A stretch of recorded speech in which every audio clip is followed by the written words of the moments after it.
Iowa. You've probably heard of it, but most of you haven't. Right in the heart of America, endless cornfields, quiet towns, and small communities where everyone knows everyone. From the outside, there couldn't be a more innocent, more boring place, right? But wait until you hear the stories. What if I told you that beneath this calm surface, some of America's most disturbing stories are hidden? Tonight, I'm going to tell you 3 true stories from Iowa, and I can guarantee this, after watching this video, you'll never look at those endless cornfields the same way again. Your courage will be tested. In our first story, a family moves into their new home, but the person who lived there before them never left. In our second story, there's a mass disappearance in a small town. People vanish overnight, leaving behind only unexplainable traces. And in our third story, a farmer finds something in his field that shouldn't be there. What is it? Let me tell you, he wishes he'd never found it.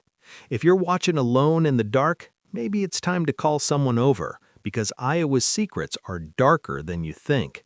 But first, before we begin, subscribe to the channel and like the video. Thank you. If you're ready, let's begin.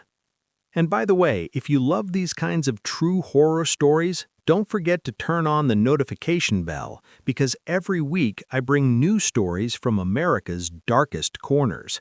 Now dim the lights and relax, or try to. In the southwest of Iowa, there's a town called Villisca, with a population of only a few hundred people. If you went there today, you'd see all the classic features of a small American town: a main street, a few churches, that typical Midwest atmosphere where everyone knows each other. But there's a house in this town, a white-painted, 2-story, completely ordinary-looking house, and this house has been home to one of America's most chilling mysteries for over a century. The date is June 10, 1912, Sunday night. The Moore family is returning home from a children's program at church. The head of the family, Josiah Moore, his wife Sarah, their 4 children, Herman, Catherine, Boyd, and Paul. There are also 2 guest children staying at the house that night, sisters Lena and Ina Stillinger. 8 people in total. The town settles into its usual silence that night. A hot summer evening, the sound of insects, an occasional dog barking in the distance, a normal Iowa night. But in that house, that night, something far from normal happens. The next morning, neighbors notice something strange. The Moore family always wakes up early. Josiah feeds his animals, the children play in the yard, but that morning, the house is completely silent. The curtains are closed, no movement at all. Hours pass, noon comes, still no sign of life. One of the neighbors, Mary Peckham, starts to worry. She knocks on the door, no answer. She tries to look through the windows, but all the curtains are tightly shut. Finally, they call Josiah's brother Ross Moore. Ross opens the door with a spare key. He steps inside, and a few seconds later, he comes face to face with the most horrifying sight of his life.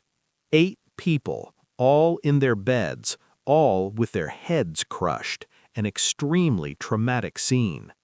The murder weapon was an axe found in the basement, Josiah Moore's own axe. Now, let's pause here for a second. You may have heard this story before, the Villisca Axe Murders, one of America's most famous unsolved cases. But the truly terrifying part isn't the murder itself. The truly terrifying part is what happened in that house after that night. The details that emerged during the investigation turned this case into something far more disturbing than an ordinary murder. The killer didn't leave the house immediately after committing the murders.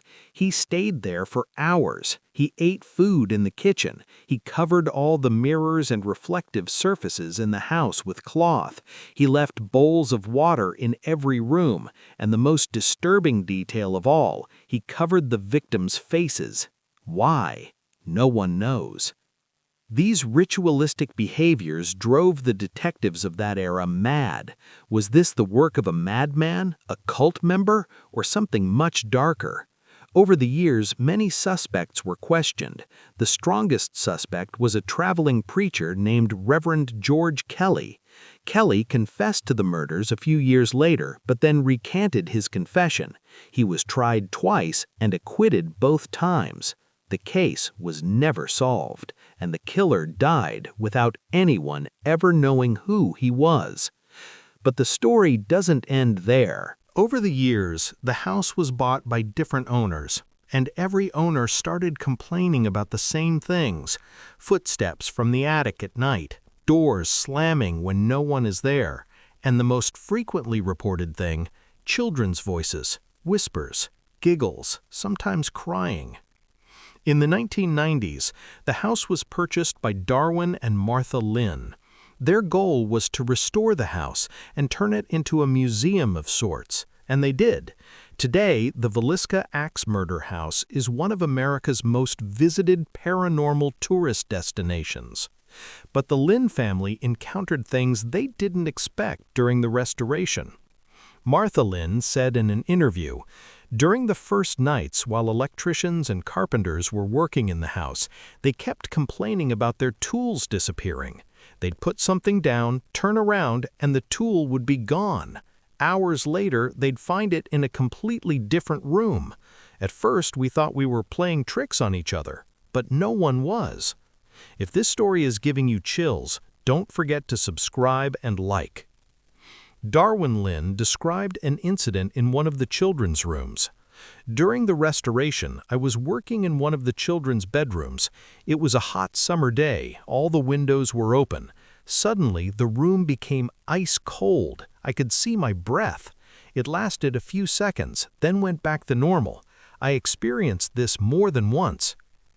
After the house became a museum, reports from visitors multiplied rapidly.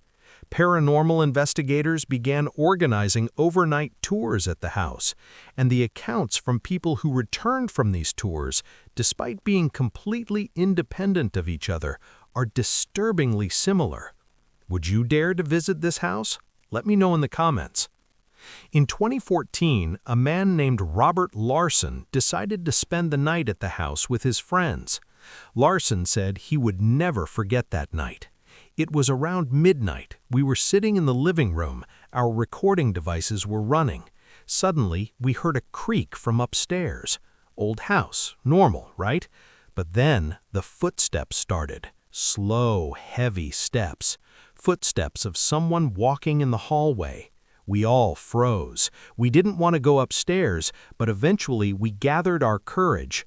Of course, no one was there. But the bedroom door, the door we had left closed, was wide open." But what happened that night didn't end there. Larson and his friends were trying to record EVP, electronic voice phenomena, in one of the children's rooms around dawn.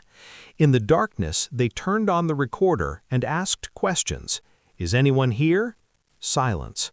"What's your name?" Silence. When they listened to the recording later, they heard another voice among their own, a child's whisper. It was clearly saying something, but they couldn't make out what it was saying. The only word they could understand was axe. After this experience, Larson never went back to that house. But not everyone is that lucky. In 2014, another visitor, a man who spent the night at the house, stabbed himself afterwards, in the chest. He was taken to the hospital and survived. In his statement to the police, he said he saw something in the house that night, but couldn't say what he saw. He only said, "I don't want to see it. I never want to see it again." After this incident, the owners of the house suspended the night tours for a while, but the demand was so intense that they had to start them again. Do you think this was the right decision? Let me know in the comments. Today, the Villisca Axe Murder House is still open to visitors. You can go and spend a night there yourself if you want, but most people who go don't want to go back. So, what's really in that house? The spirits of the 8 people who were murdered in 1912? Or can an event that violent be permanently imprinted on a place? No one knows for sure, but what we do know is that for over a century, something has been happening in that house, and that something reveals itself differently to every visitor. In that small, quiet town of Iowa, that white-painted house still stands. During the day, it looks innocent, but at night, no one in Villisca wants to walk past that house. Our first story ends here, but Iowa's dark secrets aren't over yet. In our second story, I'll tell you about a mass disappearance in a small town. People vanish overnight, and the only thing they leave behind are unexplainable traces. But first, let's take a short break. If what I've told you so far has given you chills, hit the like button. This helps the channel grow and motivates me to research more horror stories. If you're ready, let's move on to the second story. If you're curious about the second story, subscribe right now. Here we go. Welcome back to the second part, horror lovers. We're continuing without a break. In the northeast of Iowa, just outside the city of Burlington, there's an old road that passes through a wooded area. On the map, it's listed as Griggs Avenue, but the locals have given it a different name, Ghost Road. This road's story isn't as famous as Villisca. It didn't get much national media coverage, but if you ask the people who live in and around Burlington, they can talk to you for hours about this road, because what happens on this road has been passed down through generations. And the most disturbing part is that these events are still happening. The story dates back to the late 1800s. At that time, there were a few farms along this road. Typical Iowa farms, small family operations growing corn and soybeans, raising a few cows and pigs. One of these farms belonged to the Griggs family. That's where the road gets its name. There aren't many records about the Griggs family. What we know mostly comes from stories passed down by locals, but there's one thing everyone agrees on. The Griggs family disappeared suddenly one night, without warning. One night in the mid-1990s, neighbors heard strange sounds coming from the Griggs farm, screams, shouting, then sudden silence. When they went to the farm the next day, they couldn't find the family. The house was empty, but the strange thing was that everything was in its place. A half-finished meal on the stove, half-drunk coffee on the table, even body impressions still in the beds. It was as if the family had evaporated in the middle of their daily routines. Pretty strange, isn't it? They were never found, neither alive nor dead. But the really strange events began after their disappearance. The new families who bought the Griggs farm started experiencing strange things. Lights were seen in the middle of the fields at night, lights with no apparent source. Sometimes they stayed still, sometimes they moved across the fields. The locals called them the Griggs lanterns. And then the disappearances began. In the 1920s, a young couple driving on Griggs Road late at night saw a figure on the side of the road, a woman in white clothing. They paused, but the woman walked into the forest and disappeared. The couple decided to get out of the car and search for the woman. Would you have the courage to do that? They were never seen again. Their car was found the next day on the roadside with the engine still running. The doors were open. No one was inside. Police searched the forest for days but couldn't find a single trace. No footprints, no fabric, no blood, nothing. Where did these people go, and how were there no traces? The case was closed as an unsolved disappearance. But this wasn't the last disappearance. In the 1950s, 4 high school students went on a night walk on Griggs Road as a test of courage. This had become a tradition among local teenagers. Whoever could walk on that road at midnight and return was declared a hero. That night, only one of the 4 teenagers came back. I won't give the name of the surviving teenager here, but his interview with a local newspaper years after the incident is on record. What he described was hard to even read. We were walking on the road. We were joking around, trying to scare each other. Then Tommy, the bravest in our group, went down one of the trails that branched off the road. He challenged us, saying, "Cowards, you don't have the guts to go in here." So we followed him. We walked in the forest for maybe 10 minutes. Then we came to a clearing, and there was something. I can't tell you exactly what it was.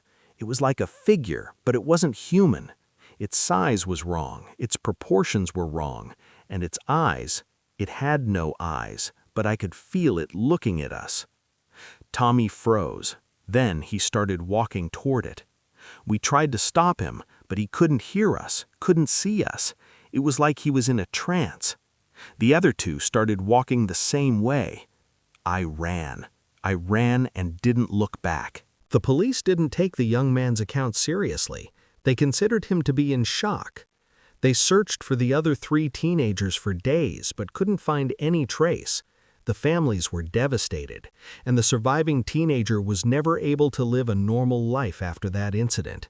He spent most of his adulthood in psychiatric clinics. If this story is scaring you, subscribe. Now, let's pause here. When you hear this story, you might ask, is this real or just a local legend? That's a very fair question. I asked the same thing when I was researching, and what I found disturbed me even more. The disappearances are real. In Iowa state records, there are unexplained disappearance cases in the Burlington area since the 1900s. Not all of them are around Griggs Road, of course, but a notable portion of them are in that area. And what's even more interesting is that these disappearances have a pattern. Most occur at night, most in the wooded areas along the roadside, and in most of them, no traces are left behind. In a way that even modern forensic science can't explain. People vanish. There's something very strange about this. Of course, there could be rational explanations for this. Maybe the victims drowned in swampy areas and the bodies were never found. Maybe there were wild animal attacks. Maybe some of them ran away on their own and started new lives. All of these are possible, but the locals think differently. According to them, there's something on Griggs Road, something that started with the disappearance of the Griggs family, and this thing is still there, still waiting. In the 2000s, paranormal investigators began to discover Griggs Road. Thanks to YouTube and the internet, this old local legend reached a wider audience, and the investigators' experiences confirmed the old stories. In 2008, a 3-person paranormal investigation team decided to do a night shoot on Griggs Road. The team leader, I'll call him Jason, described that night like this. We set up our equipment, night vision cameras, audio recorders, EMF detectors, everything. Around midnight, our EMF detectors started going crazy. Normally, this means electromagnetic field fluctuations. In ghost hunting, it's interpreted as a sign of spiritual presence.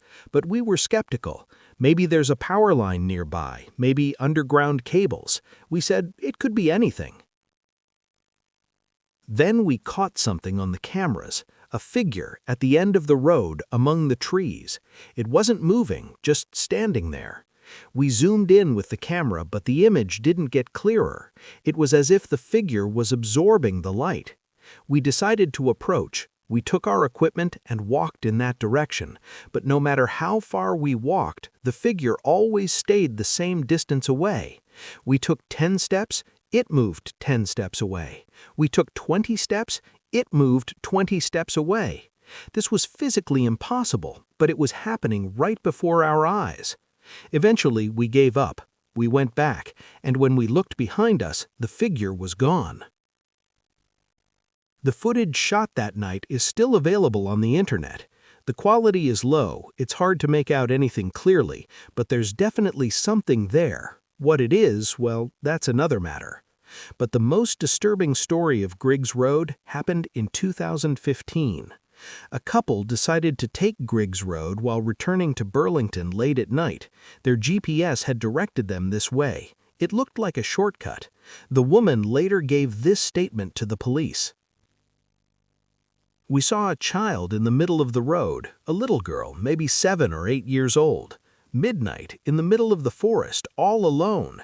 She was wearing a white nightgown and was barefoot. We had to stop. My husband got out of the car. He called out to the girl, asking, "Are you okay? Where's your family?" The girl didn't answer. She just stood there and looked at us. I couldn't see her face clearly, but something was wrong. Her eyes. Her eyes were too big, and she never blinked. My husband took a few steps closer, and then the girl started laughing. It wasn't a child's laugh. It was an old, hoarse laugh. It was like an adult was laughing through a child's body. My husband ran back. We jumped in the car and got out of there. We went to the nearest police station and told them what happened. The police searched that area but didn't find anyone. They told us it was probably someone's prank. But I can't forget those eyes. Those eyes weren't a joke. Those eyes weren't human. This couple's story matches what many people in the area have described. The child figure seen on the road has been reported for decades. Some think it's one of the missing children of the Griggs family. Others believe it's something much older, much darker.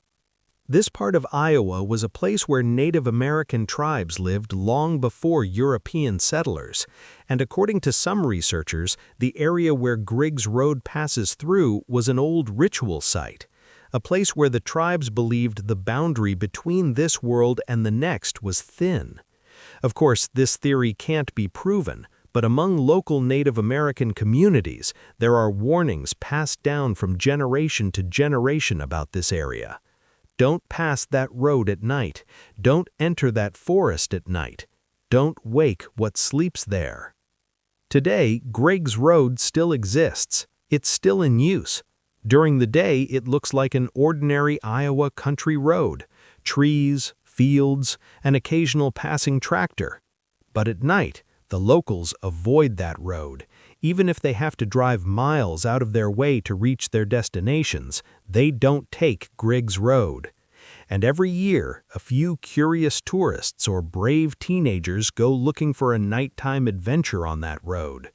Most of them experience just a dark road and a few strange sounds before returning. But some of them don't return.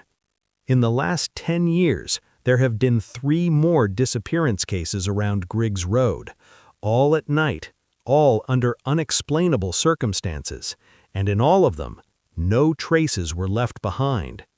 Iowa police consider these cases coincidences. Maybe they're right. Maybe they really are just unfortunate coincidences. But what if they're not?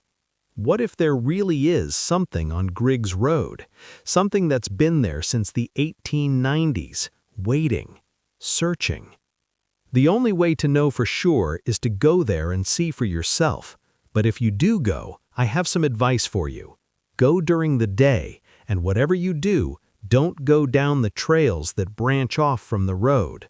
Or don't go there at all, because those who go in don't always come back. Our second story ends here, but Iowa's darkest secret is in our final story. A farmer finds something in his field that shouldn't be there, and this discovery changes his life forever.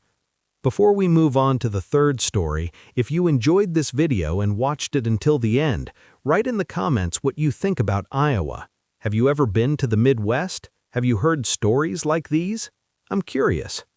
Now, let's move on to our final story, and I'm warning you, this story is different from the others, because in this story, the terrifying thing isn't a ghost or a disappearance. The terrifying thing is much more tangible. Before we continue, subscribe to the channel and like the video. We're back together for the final part. Let's continue with the scariest story. What's the first thing that comes to mind when you think of Iowa? Corn. Endless, seemingly infinite cornfields. This golden sea that covers nearly 80% of the state is the biggest reason it's called America's breadbasket. Every summer, corn stalks stretch toward the sky, reaching over 2 meters tall. When the wind blows, millions of leaves rustle, and from a distance, it looks like a living ocean rippling. It's a beautiful sight. But beneath this beauty, sometimes very dark things are hidden. This story takes place in a small town in northern Iowa, near the Minnesota border. I won't give the name of the town because the hero of this story wanted his identity to remain anonymous. Let's call him Robert. Robert is a third-generation Iowa farmer. His grandfather bought this land in the 1920s. His father expanded it, and Robert took it over in the 1980s. About 300 acres of land, mostly corn, some soybeans, a few dozen cattle. A typical Midwest farm. Robert spent most of his life on this land. He knew every inch of it, every hill, every ditch, every puddle. He had lived on this property for over 60 years and knew where everything was by heart. Or so he thought. Fall of 2019. Harvest season. Robert had started the corn harvest like he did every year. Modern combines make this job much easier. You get in the machine, sweep the field, and the corn cobs are automatically separated and stored. You can harvest dozens of acres a day. That day, Robert was harvesting the field in the farthest corner of his property. This field was about 2 kilometers from the farmhouse and was on slightly sloped terrain. One side faced the forest, the other faced the neighboring property. Robert called this field the back field, and it was actually his least favorite section. He didn't know why, but he always felt a strange uneasiness when working there. I wonder why he felt that way. That day, he felt the same uneasiness.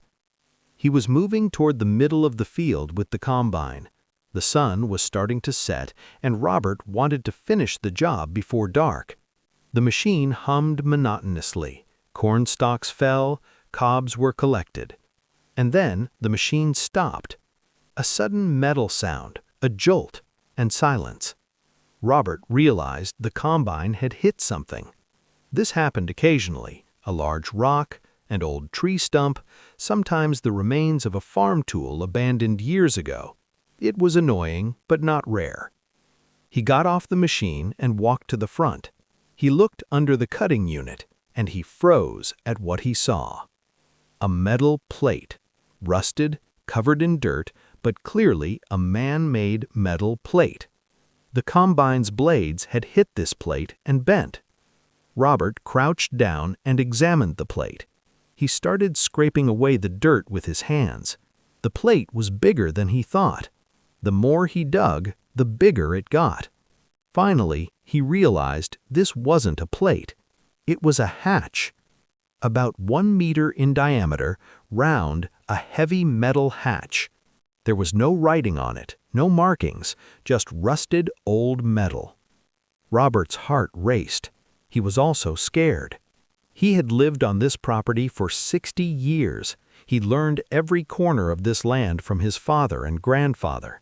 But no one had ever mentioned this hatch. He needed to know what was here. He tried to open the hatch, but it was too heavy. He went back to the house, got his tractor and chains, and came back.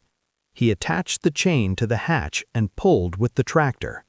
The rusted hinges screamed, but finally the hatch opened. Below was a dark void and stairs. Robert pulled out his phone and turned on the flashlight. He shone the light into the hole.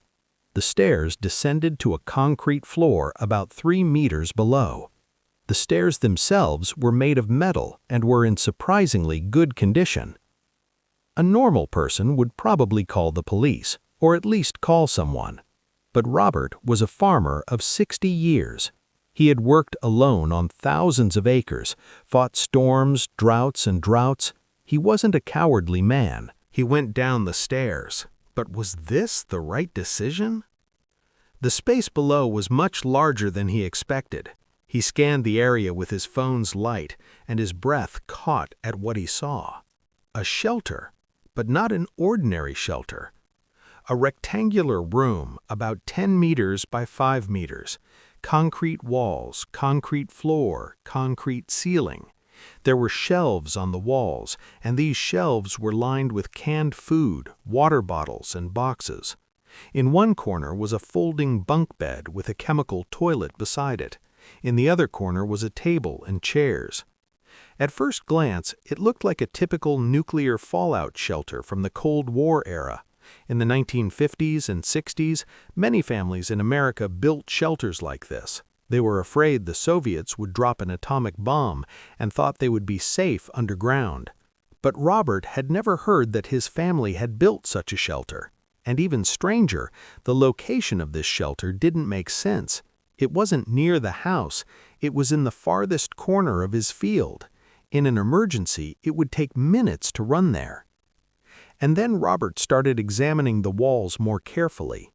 Behind the shelves, in the concrete wall, there was another door, a metal door, similar to the shelter's entrance hatch but smaller.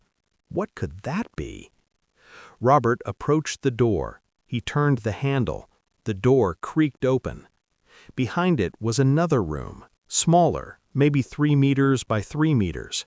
And what he saw in this room changed Robert's life forever. The walls of the room were covered with photographs of people, women, men, young people, old people, dozens, maybe hundreds of photographs. Some were old, black and white, with yellowed edges. Some were newer, in color. There were notes next to the photographs, dates, names, brief descriptions. Robert approached and looked at a photograph. A young woman, probably in her 20s, a note underneath, June 1978, Sioux City Bus Station, easy. Another photograph, a middle-aged man, March 1983, hitchhiker, I-35, clean. And another, a young male, maybe high school-aged, August 1991, fair, stayed late, family didn't look. Robert's hands began to tremble. He almost dropped his phone. He was trying to comprehend what he was seeing, but his brain didn't want to accept it. These photographs were pictures of victims. These notes were hunting records, and this room was a serial killer's archive. He was face to face with something horrific. Robert counted more photographs on the walls. 73 different people. In the middle of the room was a table. On the table was a notebook. Robert opened the notebook, and his stomach turned at what was inside. Detailed records, date, location, method, notes for each hunt, written in cold, clinical language, as if someone were keeping accounting records. Specimen 23, female, estimated age 25 to 30, September 1972, near Highway 18, strangulation, disposal, field southeast section. Disposal, field southeast section. 1 kilometer south of where Robert was standing, the southeast section was part of his farm, the soil where he planted corn every year. Robert understood at that moment. The person who built this shelter had killed these people and had buried the bodies in the farm's fields, dozens of bodies over dozens of years. And Robert had grown up on that land. He had played on that land. He had eaten the crops that came from that land. Robert went back up. He drew fresh air into his lungs. His hands wouldn't stop shaking. Then he took out his phone and called 911. The police were there within 2 hours. First the local sheriff, then state police, then the FBI. Robert's farm became a crime scene. Yellow tape, detectives, forensic experts. The shelter was examined, photographs were cataloged, the notebook was analyzed, and then the excavation began. The first body was found 100 meters south of the shelter, the second 200 meters east, third, fourth, fifth. The excavation continued for weeks. In the end, a total of 31 bodies were found on Robert's farm and surrounding properties. 31 people, for decades, lying beneath that soil, and no one had known. Not all 73 people in the photographs had their bodies found. The FBI speculated that some may have been buried elsewhere, and that some were never buried at all, disposed of by different methods. So, who was the killer? The writing and records in the notebook were analyzed. The dates ranged from 1958 to 1997, a murder series spanning approximately 40 years. Robert's grandfather, the original owner of the land, had died in 1955. Robert's father had moved to this farm in 1950 and lived here until his death in 2001. The FBI's conclusion was that Robert's father may have had a connection to these murders. This was a separate shock. Robert didn't want to accept this. His father was a quiet, hard-working, ordinary farmer. He went to church, got along well with the neighbors, taught Robert how to ride a bike. He couldn't be a serial killer. But the evidence said something else. The handwriting in the notebook was sent for comparison.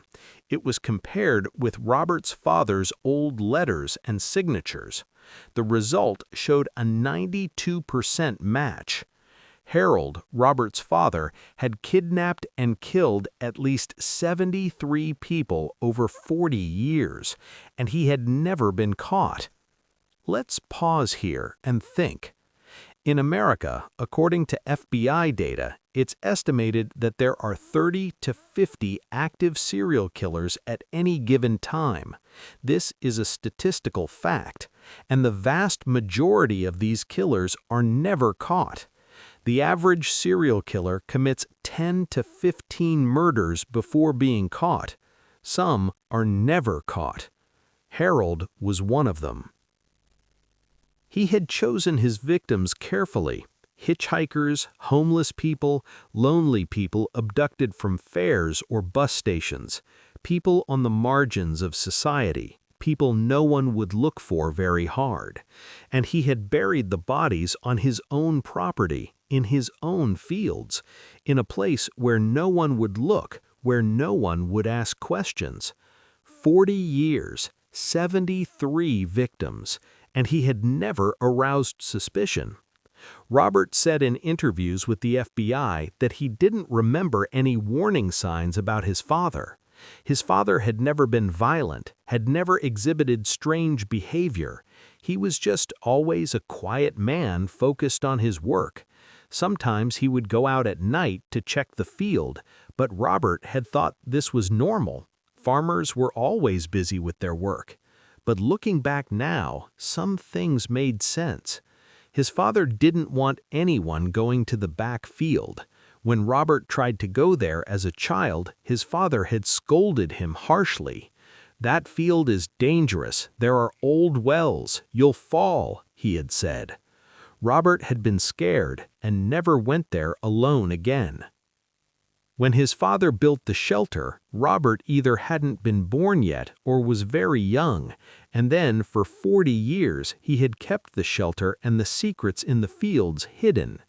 Robert's mother had died of cancer in 1985. Robert would never know whether his mother had been aware of these murders. If this story is shaking you, subscribe right now and like the video. The FBI made a great effort to identify Harold's victims. The identities of the people in the photographs were investigated. Cold case files were examined. 17 of the 31 bodies could be identified. The rest were recorded as unidentified victims, based only on photographs and notes. The families of the identified victims were notified. They now knew the fate of a daughter who had disappeared 40 years ago, a son who had vanished 30 years ago.